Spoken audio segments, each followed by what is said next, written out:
Welcome to Conversations with the Lunchbox Gang. Woo! Mama did it!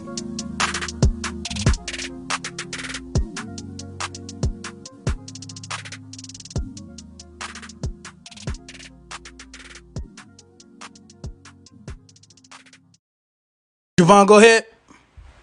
What's going on, everybody? We are so glad that you decided to join us on tonight. Welcome to Conversations with the Lunchbox Gang. We are so glad that you decided to be with us. We got a special show on tonight.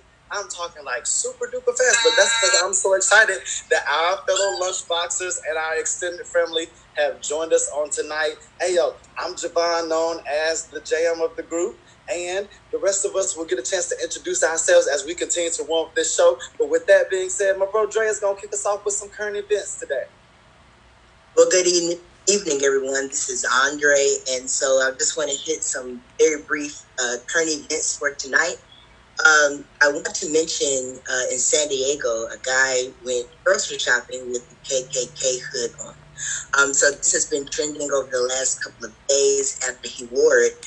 However, an uproar has also started because people are mad that he is not being charged with a hate crime, and his lawyers are saying that he is protected under free speech because he can wear what he wants to wear as long as he doesn't basically harm anyone. But a lot of civil rights advocates say that is psychologically harming. And so this is one of the topics and current events I wanted to bring briefly to us to talk about is how do you feel about how free speech can protect people that are bigots, but it seems like it doesn't protect people like us who try to cry against injustice. Because I've been put in Facebook jail because I called Donald Trump a name I cannot repeat. I think a lot of Stay times... in jail. God.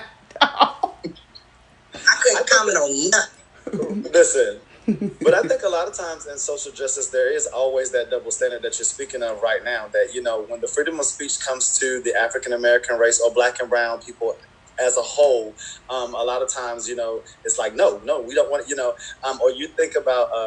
well, no, I won't do that. I was about to say, but, you know, you think about some of the rallies and stuff that have gone on and no one has seemed to gotten shot or nothing, but there has been, you know, really, really bad violence or rude acting, you know, craziness and going on in those arenas. And so my thing is there's always that double standard.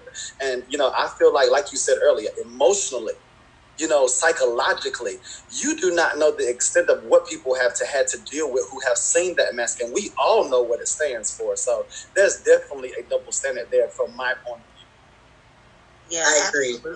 Absolutely. And I mean, it's really sad because if you look at it on the other end, people within that believe that that type of behavior is okay, they would look at us when we have shirts on that say Black Lives Matter and say, well, it's the same thing. They shouldn't be able to wear things like that because it's promoting that, you know, not all lives matter. Yeah. So, you know, you kind of look at both sides and you're just like, you know, it's totally different because like you said, what it does to us mentally when we see it. I mean, I am, you know, in this day and age, it's not like I was ever a slave. I'm sure I come from descendants of slaves.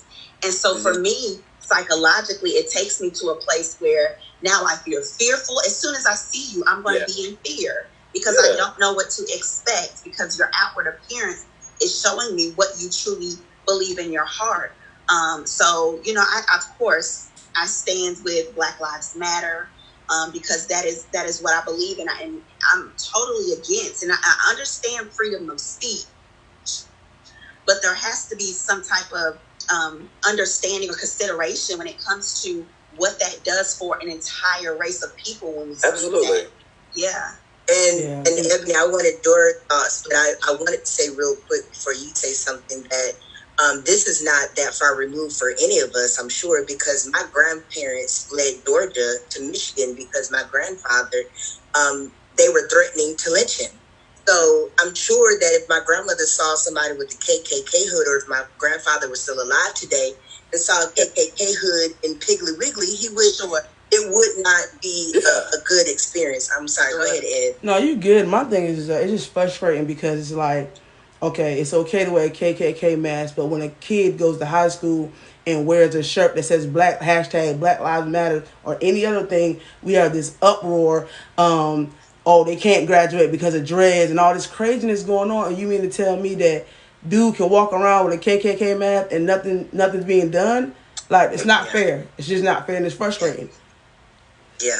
And that's one of the things I think is very important, that I'm glad that we get to talk about current events, because people sometimes see things one-sided, but at the end of the day, if you want to defend free speech, everybody should be protected. And that's really the biggest issue. Absolutely. Exactly. And then very quickly, for another topic, we learned, I'm sure probably many of you saw, that Princeton named its first valedictorian in its 274-year history. Crazy. I think it is absolutely absurd that it took 200 and almost 75 years for a Black person to be named valedictorian. And several university systems have different, algorithms or whatever have you, that they choose their top of their class. However, I just cannot believe that he was truly the first person. And going back to this racial justice, I really, in my heart of hearts, believe that there were probably, and not to down Nicholas, who was chosen, I'm pretty sure there were people that were qualified or even more qualified than he was, but because of discrimination, they were not given that same opportunity. So to me, that's very sobering in my eyes, that in 2020 we're just now seeing the first Black person be a valedictorian. So that was another thing I wanted to bring up. How do you feel sometimes, even in 2020, when we think a lot of people are trying to say that this is a post-racial society, how do you think about potentially being the first Black anything? I, for instance, could be the first Black person to get a PhD in whatever. But how do you feel like that it takes so long sometimes to get equity or equality? Ooh, that's a good one. I mean, it's the world that we live in. We're still fighting the same fight, it seems, as our grandparents and great-grandparents fought. Yeah. So we're still trying to make our place within society and almost like prove ourselves when we shouldn't have to. But I mean, it's tough. And I guess for me, when it came to this, when I saw the story, of course, I had two immediate reactions. My first immediate reaction was, well, dang, it took forever. But then my second reaction was, I don't want that to take away from the fact that he is the first Black male to be valedictorian at this school. So I want it to be a celebratory time, because no matter what, thankfully, it's not 300 years from now that this happened. Right. So, I just don't want it to be that, we kind of focus on the fact that it took so long, even though it's very unfortunate that it took forever. I think among our race, that when we think about being the first anything, I think, number one, we remember, our ancestors and where we come from, first of all, and we remember the injustice that's been done to us over the years, period. But I also think of the fact that the first anything simply comes from a person who makes up their mind that they want to be the first to do it. And that's true, and it's just like that young man apparently knew that there had not been an African-American male that had been named valedictorian, and apparently in his mind, he had made up his mind to work towards that goal. I'm going to be this first one, and I think that's what happens with, any of our forefathers or foremothers that came before us that were great people throughout history. They made up their mind. You think about the great docuseries that just came out on Netflix about Madam C.J. Walker. She made up her mind that she was going to be good at that. Okay, so I'm done. I'm sorry, I was taking too long. Good. Ed, you want to say anything? Nah, I'm passing that one. Y'all already took care of everything. I mean, I don't want to repeat. Hey, that's fine. And very briefly, before we go on to something else, is for those that are listening, I'm not even sure that my lunchbox gang watches Insecure, but I think this is a great topic for us to actually watch. But a current or trending event right now is the relationship between Issa and Molly. So I'm talking to our lunchboxes right now. Okay. So I want, if people are watching, the lunchboxes, if you can comment about who do you think was in the wrong, Molly or Issa. And I'm gonna look at the comments and see if anybody comments. But very quickly, and then I'm gonna move to tell my lunchbox thing. Molly and Issa are best friends in this series called Insecure. Excuse me. And Issa is she's kind of the new season out. The new season is out. Okay, yes. That's why I don't know what the H word you're talking about. I was so confused. The new season is out. Okay. So don't tell me. Well, Andre, right quick. I think Jerry was at fault. That's just my opinion. Go ahead. Who is Jerry? There is no Jerry. I just want to be a part of the thing, Jess. Let me be great. Shh. I'm screaming. But anyway, very quickly, so I don't take up too much time, very quickly, Issa is like a girl. She was working at a nonprofit, and she's not working there no more. So she's not as well off as her best friend, Molly, who's a successful lawyer, makes bank, got a good car, got a good house. So a lot of people believe that Issa is a moocher or a leech. And so that's kind of what builds up to the break in the relationship. And so in the last episode, something happens where a conflict happens, and Molly is very confrontational towards Issa and claims that she's a liar and is very needy. But so there has been pledges of allegiance between Molly and Issa. And so that's why I want to ask the people who are watching, who do you feel was in the right or in the wrong? Personally, I feel that Molly was just a little too aggressive, but I do understand her point. I see both sides of the point because clearly, I'm watching this series, but if you were actually living that series out and you were either one of the characters, you would probably feel like you're being mistreated. So I think that's a very good topic to talk about as we've already had conversations about friendship and relationships. So I'm going to see if people actually talk about it in the comments. So y'all let us know. Right, because we like... I want people I'm going to catch up, but y'all let us know, and we going to catch up. I ain't going to lie. I'm catching up. I don't even know nothing about it. Because he should have told us that he was watching the new series, and we'd have known that we could have chimed in on this. Hello, we having a whole conversation about yourself. Hey, excuse me, Lunchbox. Can hold on. Can y'all talk for y'all? Can y'all talk for yourself? Because I wasn't going to watch it regardless. Please. So what's funny is the other 3 Lunchbox gang members normally watch other series that I have no idea about, and so they talk about stuff, and I'm like, what? And so I just assumed, I just knew that they watch Insecure, so that's why when I brought it up, I was like, oh, what? And then everybody's like, crickets. Right. I watch it, I just ain't seen the new series, that's all. So I'm going to move on so I don't prolong the time, amen. Glory to God. I'm dead. Glory to God. You're on my nerves. We got to keep it churchy at least right. You got to praise it. Once during the episode. But I want to bring forth the introduction to our speaker of the hour. Listen, you so churchy, man. Come on. Where's the organ? Burr, burr, burr, burr, burr. I'm going to read the intro to our speaker of the hour, but seriously, we have Antwan Deligar that is going to be joining us today, and he wrote a book called The Day I Lost My Wings. Yes. And I got a chance to read it. I read straight through it last night, and it was pretty good. Yes, it was. So I don't have to really talk about it, but I will introduce him. Antwan Deligar was born and raised in Jacksonville, Florida.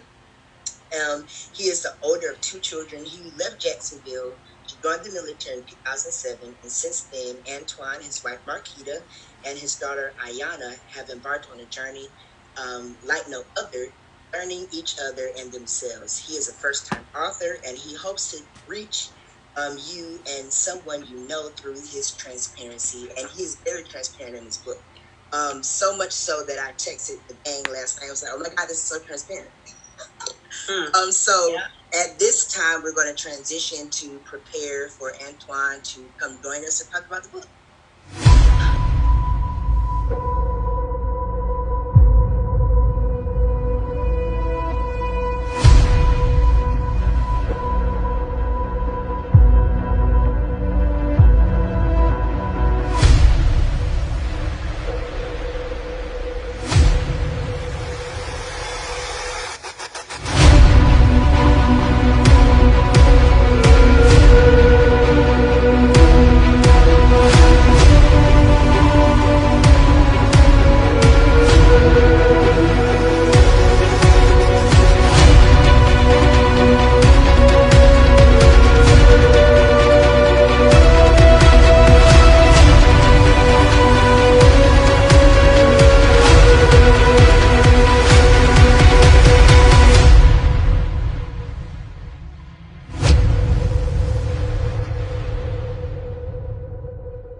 All right, go ahead. All right, what's up, everybody? So again, we're so glad to have Antwan joining us here at the conversation. What's up, bro? What's up? Welcome. Author. We're going to be speaking into existence of best-selling New York Times best-selling author of The Day I Lost My Wings. So of course we all got a chance to read the book. Yes. And the book came to us through our producer Kendra Keynes. He told us about the book a little bit, so we were like, okay, well let's check it out. So we were able to check the book out. We read it, and I mean, from all of us, I was the first one to read it, and I sent a text, and I'm like, y'all, read it. This is it. Like, get on it. This is a great book. So, first, kudos to you. The book was amazing. It really was. Thank you. Yeah. So, kind of just tell us a little bit about yourself and tell us why you decided to write the book, and just kind of give our listeners a little bit of information about the book. Okay, a little bit about me, as Andre stated earlier.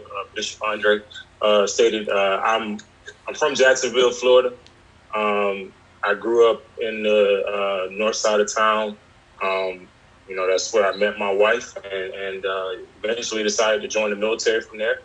Been in the military since 2007, and basically, the military culture was something that was new to me. I had been exposed to it because I come from a military family, but some things that I was shielded from, I was no longer shielded from open racism to just basically having to make certain decisions on my own, even though I had been a runaway from home since I was like 13 years old. So I had experienced some things at a young age, but military culture and military life changed me for the best, shall I say. What The Day I Lost My Wings was derived from was, as many of you know, you guys know, I had a stroke in 2016, November 8, 2016, the night of the elections. I had a stroke while jumping out of a C-27, an airplane, with the special operations unit that I was with. As I was coming out of the bird, I knew something was wrong, but I didn't think I was having a stroke. It wasn't like, oh, my chest, or oh, my face, or nothing like that. It was just I was telling myself, hey, prepare. It was a night jump, so anybody that's jumped at night, or anybody that knows anything about a landing zone, you really can't see much unless the moon is perfectly lit. And so I'm looking down, I'm preparing to hit the ground, and as I get to the ground, my brain is getting the sensation that my feet and knees are together, but when I look down, they're straight apart like this. Probably a few seconds later, I'm hitting the ground, and I snap my leg.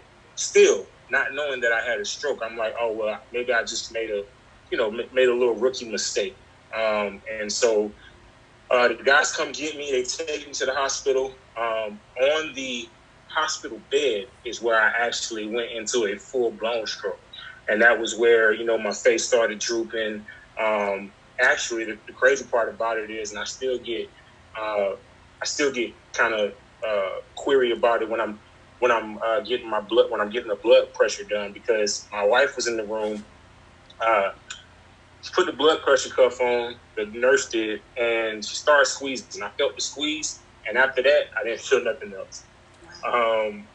It's the craziest thing to explain, but literally, even though I didn't feel anything, it wasn't until the doctor said, Antwan, move your hand.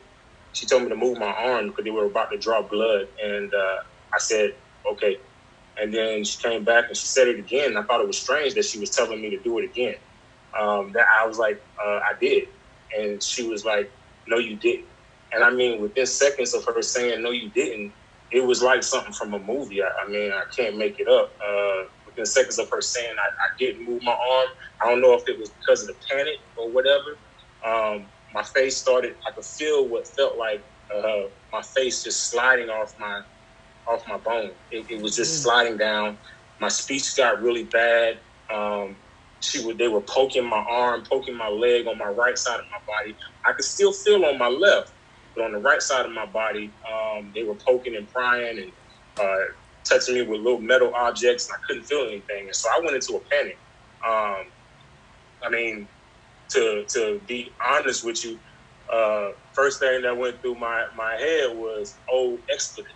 You know, like, oh, this is it. Like, Lord, I think we kind of read it. I think we kind of read that. Yeah. Don't switch it up now. And so, you know, I went into a panic. It was crazy because I even though I wasn't scared to die. I thought I was dying, but I wasn't scared to die. I was more afraid of, like, is this it? Like, am I going to leave my daughter, Ayana? And am I going, like, her whole life flashed before my eyes while I was laying there. You know, from the time she was born to, you know, her wedding, it all flashed before my eyes, and it was crazy. Because, you know, most people think about themselves and like, oh man, I didn't get to live, or I didn't get to say I'm sorry to this person. I didn't care about any of that. I really wasn't even too concerned about my wife, Marquita, because I knew at the time, you know, the government would take care of her. I was just concerned about leaving my daughter fatherless. And so, you know, going through that panic, I was paralyzed for about 4.5 hours. And, you know, after that 4.5 hour period, one of the nurses came in, did what he did, checked on me, and before I knew it, I was starting to regain feeling. And it was crazy to see how the nurse who came in, how she was just, she was crying. You know, I was sitting there crying, you know, big dude at the time, crying and just emotional. My wife's emotional.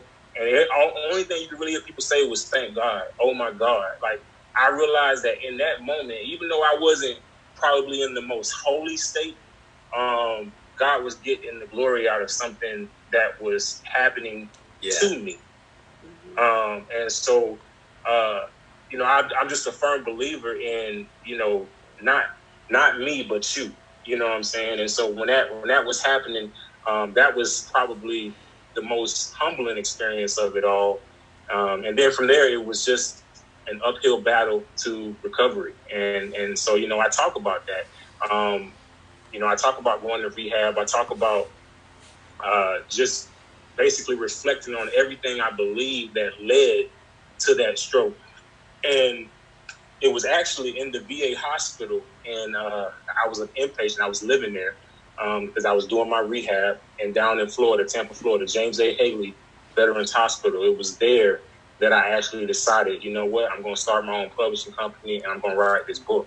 Like my grandma said, she was like, Twan, everybody in the neighborhood don't get the opportunity to get to a doctor like, you know, military folk do. They don't have all the access that you have at this time.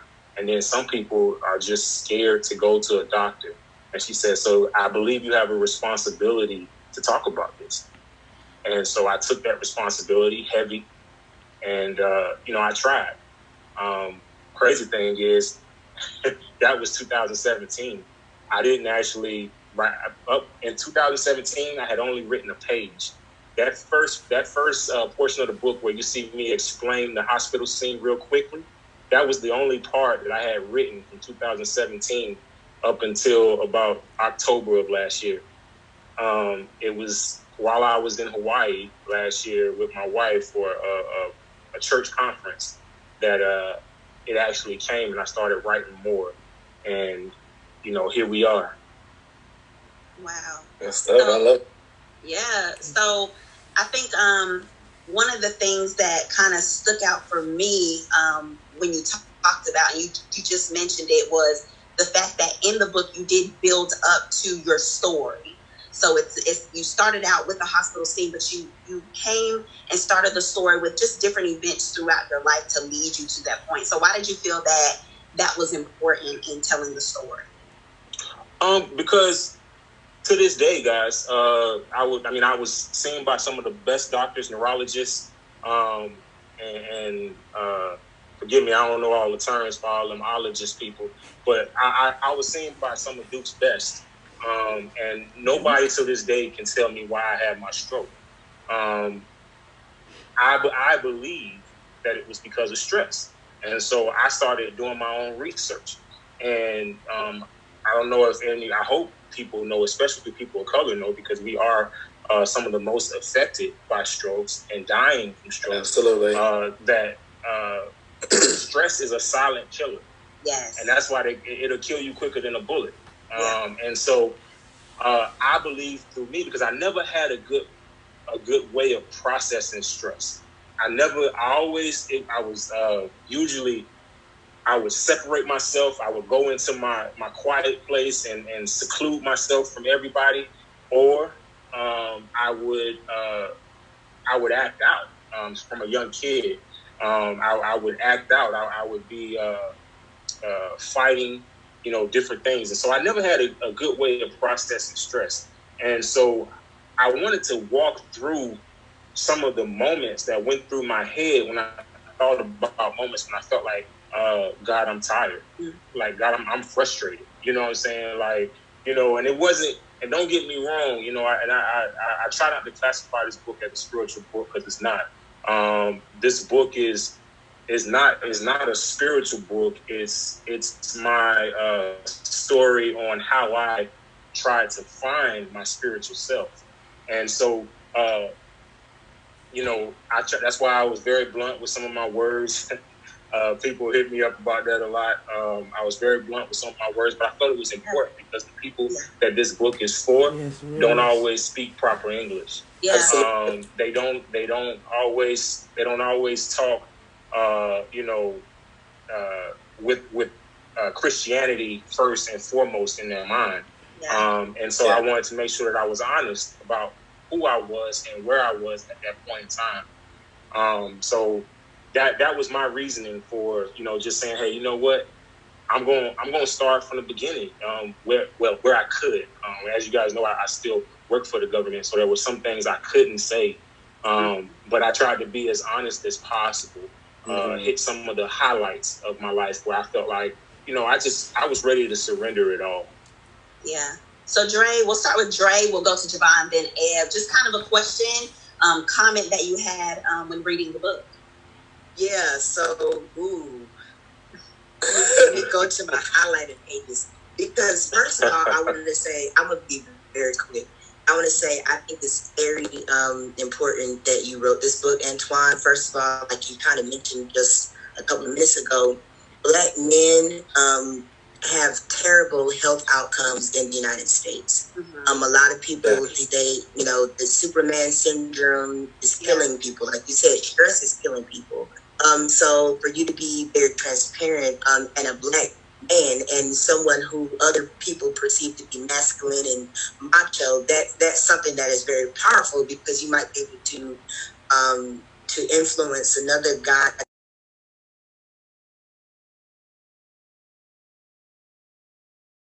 But okay, let me see. I think I'm gonna talk about.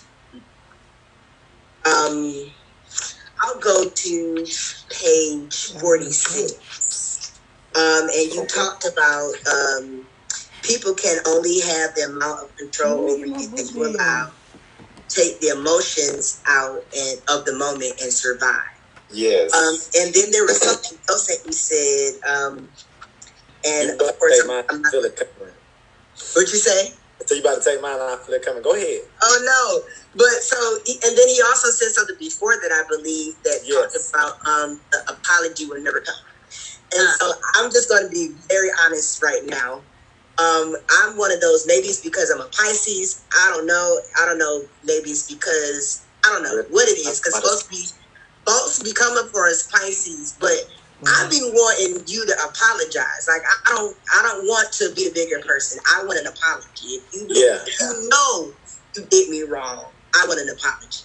Now, if you don't know, I'm like, okay, you don't know. But if you know you deliberately did something to me wrong, Negro, I want an apology. And so I'm like you said, I'm gonna be very transparent. So that was something when I read it, I was like, Antwan, everybody told you to get in my business like that. But I think that's something important to discuss as well, is that we do give people the power over us, and we give people leverage over us. And if I used to get bullied. Not everybody got bullied at one point, I believe. But when I was in school, I would get bullied, and I would tell the teacher. And there was one time I remember the teacher told me, "Well, if you ignore so and so, they're going to leave you alone." So I really think that sometimes if we just let our problems go or let our beef go, then it's just going to leave you alone. So maybe you can speak to that a little bit. All right. Well, first I'm gonna tell you that teacher or whoever told you that if you ignore somebody, they'll probably leave you alone. I think we all know that teacher was lying. They was talking from a level of privilege. They ain't getting bullied. I was bullied as a young kid, and so the biggest thing about bullies is that they love the power of that they can hold over somebody. But going to what you said about what I wrote when I wrote people can only have the amount of control over you that you allow. Take your emotions out of the moment and survive. Listen, I had to tell my daughter. Actually, it was something pertaining to she and I's relationship. And I had to tell her a lot of times because we were just perceiving each other wrong. And if you read the book and you know our relationship, you know that she's my stepdaughter. But I've never treated her like that. I've always treated her like she was, she came from my loins. But we were good. As she got up to the teenage age, we started going head on about a lot of things. And I was feeling some type of way about some of the things she was doing. She was feeling some way about the type of things I was doing. And then on the other end, my wife was feeling some type of way about what all of us were doing.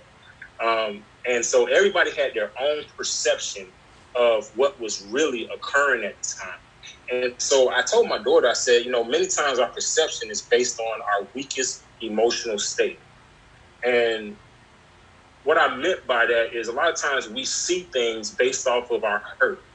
We see things, we conclude people's intentions based off of where we've been in our life and what has happened to us, they may not be thinking what we think they're thinking. Yeah. When I was a kid, my mom used to be like, "Oh, I know you did this. I know you was doing this to do that." And I'm like, well, where the hell is she getting that from? Like, I ain't thought that. You know what I'm saying? Like, me and my sister was like, I got a baby sister 4 years younger than me. We used to be like, man, she's tripping. But that's how we tend to do. We try to push our emotional state on people's intention. Mm-hmm. And we try to say that they're doing things to hurt us. Now, some people are evil. Some people do things to hurt us. Yeah. However, we'll never know if we don't have conversation. And so, Dre, to the extent of wanting an apology, man, I wanted an apology from my father for years because I felt like he did abuse me at certain points in time. But I think everybody who got a daddy or a mama from the South, they done caught that butt whooping every now and then. That you want to call 911, but you realize you bet not. That might be the last call you make. You bet not call 911. Listen, my mama just gonna help you pack your bag. Yeah. And see, I was that kid though that instead of calling 911, I just left. And so I had a horrible relationship with my father for many years until I got into my early adulthood. And it was really because of my perception of things and me wanting him to say sorry, but him feeling like he never needed to. Yeah. And quite honestly, once I became to understand him more, I realized that he really didn't. Him saying sorry wasn't going to change anything. I had grown from it by the time he, would ever come back and say anything, and he never did. He died last year.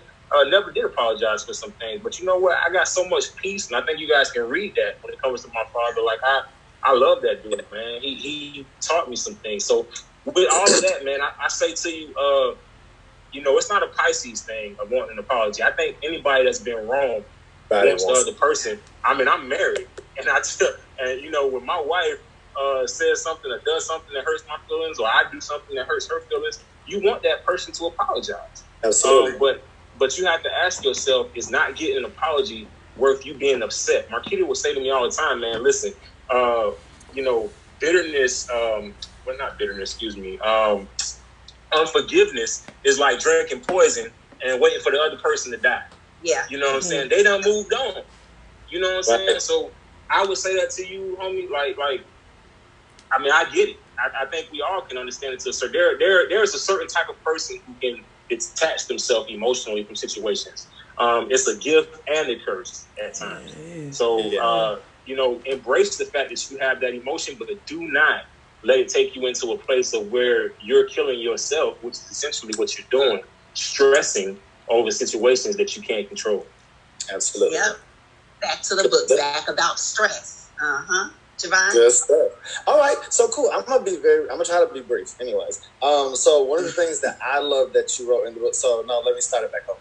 First of all, kudos, great job. Thank you for being so transparent and so real honest in the book, because I think I told them right before we were getting ready to start. One of the things that I loved about the book is that you had real life responses in the moment.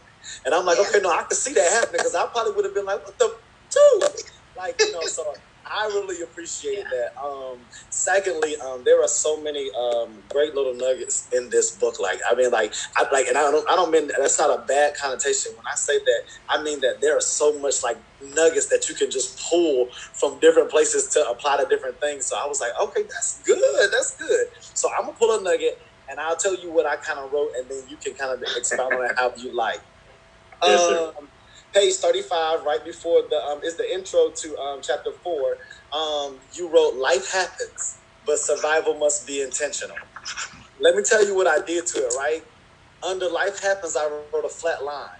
And then I wrote a note that says, because sometimes life can really make you feel lifeless. Like things that happen in life, circumstances that happen in life can really make you feel lifeless. But and I'm going to show it to you in a minute. But where you put survival mode must be intentional. I don't you know how you see the little heart monitor thing and it had the tick lines? Mm-hmm. That's what I did all the way up under that sentence. And by the way, if this is somebody's book, your book is all marked up and wrote, and I'm so sorry. Yeah, that's my book. I was sitting there thinking that I had, it's okay though.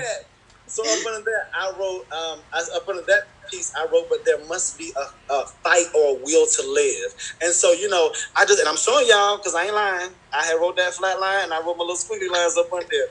I guess my thing is, I would love for you to speak just for a quick moment, because I know we're winding down on time, towards someone who really may be feeling like that life isn't just happening, but they really may hate life. Because I know you mentioned that at one point, like they just may hate life right now, but what would you say to them about making sure that survival being intentional? What could you say to them more about that? I would tell you, giving up is the worst thing you can do to yourself. That's good. Listen, our fear becomes our biggest handicap at most times. You could talk about me being paralyzed and everything, but fear is paralyzing, and it actually isn't temporary. It isn't. Fear can control your whole body from doing something. You know what I'm saying? So that's how strong that is. So we have to intentionally walk forward. We have to intentionally take that next step. We have to purposely say, you know what? I don't care what nobody say, man. I'm gonna keep pushing. I don't care what that person says. We got to move on. Got to keep it moving. Put everything behind you. It's in your rear view. Keep driving forward. You can't drive forward looking behind you. You got to keep moving in the right direction. Yeah. So I would just say with that, I would encourage any of our lunch boxes or extended family, like you heard the man. Like he said, you got to keep going. Like giving up is the worst thing you can do right now. Because I know, we have different conversations, but this is stuff that we do too in our conversations. Like, we may be going through something. You may be going through something. You may be dealing with something right now. Even listening to us, and you may be laughing, chalking it up, and all that good stuff. But we want to encourage you right now. My brother just said it. Like, giving up is the worst thing right now that you could do. If nothing else, keep going. I was watching a show the other day, and it was about losing someone. And the person asked, how am I supposed to keep going on without you? And the simple answer was, he said, keep breathing. Just keep breathing. Keep breathing one day at a time, one step at a time. So as my brother said, I want to reiterate, he said, life happens, But listen, you guys, survival must be intentional. Okay, I'm done with my piece. Go ahead, El, kick us off. All right. First of all, sir, can I put an order in for another book? Because somebody done wrote in my book like it's a KJV Bible, and then it took notes like they about to make a whole sermon off this thing. Y'all So nobody can I? can Can give I? me a You had your turn. It's my turn. Shh. You know what? You know what? Your next book is on me because I think anybody that's watching from my hometown would tell you you look just like my baby sister. So on that, We it's a family. Hey. But real talk, Antwan, I honestly don't have a question, but I have to state some facts. First of all, the rest of the gang is a part of the Oprah Book Club. They love to read. I'm not a part of that club at all. Don't want to read if I don't have to. True. I honestly picked your book up the other morning, and I could not put it down. Could not. Read it straight through, less than like 2 hours, for real. You stated earlier, you were saying that the book wasn't classified as spiritual or whatever. I got done reading this book. I went to Jessica and I said, I felt Jesus all through this book. Like, I felt God through this book, like, and I ain't nobody's preacher or anything like that, but I felt God, and I could come up with 1,000,001 sermons based off of this book, man. Like, this book is so good. Like, this book is so good, like, I literally got messages from this book. Like, it was so well written. You were so transparent and honest. Like, I love this book. Like, I'm not trying. I'm not just saying this because you're right here. I'm telling you, like, this book was so awesome. And then my respect level went up for you even so much higher because, like, honestly, the whole thing with your daughter, I promise you, I remember when she was little and y'all were down in Fort Bragg before. I did not know that was your stepchild until like 2 or 3 months ago. Something came up in the conversation, and so I want to say thank you and I respect you for having that love of loving her like she's your own. So as a man, as a book writer, keep pushing. Hey, you gotta write another book too, bro. It's calling. That's your thing, man. You gotta write another book. A couple more books, man. Yes. Like, awesome work, bro. For real.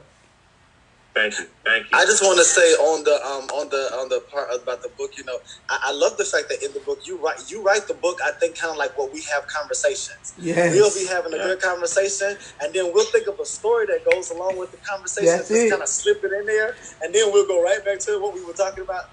That's what I loved about it. I was like, oh, I loved it. I was like, that's exactly how we be talking. Like, that's probably why I read it straight through because it was like our conversation. Yeah, exactly. Yeah. So I'm wondering too, when you talk about your relationship with your daughter, so we kind of saw how that was, but early on when you first found out that your then was she your girlfriend at that time when she got pregnant? Or yeah. Okay. She was my girlfriend. Well, she was my friend with benefits. That's Kicking so with that, what made you when she was pregnant and she was thinking about aborting the baby? What made you in that moment be like, no, I'm going to take care of you guys. Like, we're good. And you went and sat down talking to your family. What made you at that age say, I'm going to take care of her and this baby? You know what? It was actually my father. It was what he had instilled in me. Even the things, and that's why I say our perception is everything about people and situations, because even though I had been upset with my father for most of my young teenage life, adolescent life, I guess, is the proper term, I still loved him and I still admired certain things about him. And one of the things I admired was just he would do whatever it took to provide for us. I've never witnessed until I ran away from home. I've never witnessed being in a house with no lights. I've never gone a night hungry unless I got in trouble and it was like go to bed hungry, which is abuse to parents. But it is what it is. But I just, my dad put a lot into me about just being a man. His biggest thing was, I asked him one time, I said, Dad, how will I know that I'm a man? I was a young dude. And he said, I was a kid actually. And he said, Twan, the way you'll know you're a man is when you never have to ask me that question again. And, when that situation happened with Marquita, I felt like a friend, but I felt like I also had to be a man because I felt like, if it's my child, ain't no running from it. Ain't no, nothing else could come from this, but me standing up to the plate. And if I loved her, like I believe I did at the time, and like I know I do, then I had to be willing to be there, even if it meant me uh, doing whatever it took to take care of her and Ayana. Respect. That's awesome. That's So, good stuff. anybody have any kind of final words before I let him tell our listeners where they could buy the book, things like that? I have a final word. First Thank of you, all, Bishop. Right. When I was reading the book, my initial reactions were I didn't realize how similar, well, how much we had in common. I would say that. And then, like everyone else said, I commend you. When I heard about a lot of things that happened in your story, I was, before the book came out, it takes an incredible amount of strength and courage. So I again commend you. And again, we don't want to just give every nugget out the book so people can go buy it. But I will comment on the fact that at the end you talked about all the things that you went through. Like you literally listed everything. And when I was reading, I was like, "Good Lord!" Yeah. It seemed like, and this is what I've always been told. There's a saying that I said that nothing can kill what God wants alive, and the devil can try to take you out as Bishop. he wants to. And it seems like that's what he was trying to do. But when you have purpose, which everybody does, and when you have a calling, which everybody does on your life, then the devil can't take you out, and his plans won't succeed. So I just think it's amazing, and the fact that I kind of just very quickly want to also mention the stroke part because a lot of people may not know that I had a stroke when I was 2. So it's a very different experience. So when I was reading it made me cry because I'm thankful that I don't remember anything about my stroke. I literally don't remember the recovery, the rehab, and to imagine. I talk to my parents all the time about what it would have been like if I was an adult to go through that. I don't know if I would have been able to do it. So again, I commend you, and I encourage everybody to go back. Yes. So Antwan, tell us, all of our listeners, our lunchboxers, where they can go to get this book. Okay. Real quick though, again, can I please just give a scripture that comes to my head every time I think about my life. So my scripture for myself has always been Jeremiah 29:11, which says, "For I know the plans I have for you, declares the Lord, plans for welfare and not for evil, to give you a future and a hope." See, Dre, you said something about you felt like we connected, like you didn't realize how similar our stories is. The way the enemy gets us to get into the point where we seclude ourselves and go into the darkest corners of our mind, which I also allude to in the book, is for us to feel alone and feel like it's only happening to us. It's people that I don't know. I didn't even know your story, but things. There's nothing new under the sun. We all go through something that's going to make us feel a certain type of way. So, listen, man, I would tell anybody that's going through anything like that, where they feel like, "Oh, woe is me," or "Man, this is crazy that I'm going through the situation." Just know that you're not alone. All right. But the way you can get my book is by going to AntwanDeligar.com. There's a link. There's a drop down that you can click on, and it'll allow you to order the book from Facebook. From Amazon, or you can order it directly from me, where you get a signed copy. And you can do it that way, or you can go to Amazon.com and just type in "The Day I Lost My Wings" or Antwan Deligar.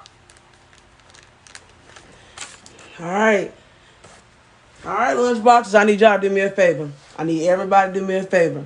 Pick up your phone, your laptop. Like he said, AntwanDeligar.com. Order the book. I promise you it will bless your life. Matter of fact, buy a copy. If you got siblings, cousins, somebody, buy somebody else a copy of this book. Please, I'm telling you, it will bless your life. Thank you so much once again, Antwan, for being number one, for being with us, for writing that book, man, just keeping it real. This is what the world needs. But I'm telling you guys, it will bless your life. Please, please, please, please. Next, I always have to end this thing when thanking our little brother at Little Tornado Media Production for holding us down and getting us through, because we're a little older, we up there. We don't know how to work these things sometimes, but he always gets us through and comes in clutch. Always, always. Beyonce. Y'all would have heard the questions I asked earlier. Yes, exactly. My point exactly. Y'all know y'all watching us on Facebook Live right now, so you can watch this video again on Facebook, YouTube. You can listen to it on Spotify. Am I missing anything? Instagram, you can go on there. No, I'm lying. I just lied. Lord forgive me, I lied. No, you can't listen. But you can follow us on Instagram. You can go follow us on Instagram. You can follow us. But the one thing I do want to leave y'all with something. And that is, don't give up before the miracle happens. And exactly that's what he did in this book. He did not give up before the miracle happened. So to you out there that's listening to me right now, I'm going to say it one more time. Don't give up before the miracle happens. So the miracle is going to come. You just got to just stay in your place and wait on God. So don't give up. Don't give up. But once again, we love you all, Lunchboxers, extended family. Thank you for holding us down. Thank you for being in our corners. Thank you for watching us tonight. We love y'all. Be blessed. Be great. And all you do. We love you. And we're out. Bye you guys.